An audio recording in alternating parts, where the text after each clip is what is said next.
श्री गोपाळ कृष्ण भगवान की जय। लीळा नंबर 122।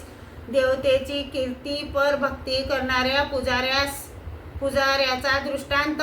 डोमेग्रामला भक्तजन हिवाळ्याच्या दिवसात सकाळी माती काम करत होते। थंडी भासत होती, त्यामुळे भक्तजनांकडून काम होत नव्हते, पण बट्टोबास मात्र काम करीतच होते। नातोबांनी विचारले, नागदेया, तुला थंडी कशी जाणवत नाही? तेव्हा बट्टोबास म्हणाले, आम्ही वैरागी, आम्हा वैराग्यांना कशाला थंडी भासेल? यावर सर्वज्ञ म्हणाले, वानऱ्या पोरा, जीवासी वैराग्य मिरवू आवडे, हाही एकू विकारूची की गा? यावर बट्टोबासांनी विचारले, जीजी निर्विकार असा कोण आहे?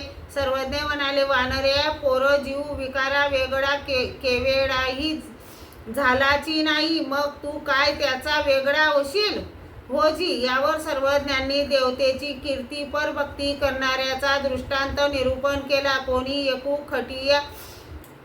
खटिया असे तो भोग स्थानाची शुश्रूषा करी, झाडी सडा मार्जन करी, ते देखोनी गावीचे म्हणती, कठिये हो निके करी तसा, बर्वे करी तसा, ते ऐकोनी दिस वडी हातू चढवी, तयासी देवता आपले फळ नेदी, तयासी कीर्तीचेची फळ झाले। तसे कोणतीही क्रिया कीर्ती हेतूने करू नये, ती निष्काम करावी। श्री गोपाळ कृष्ण भगवान की जय।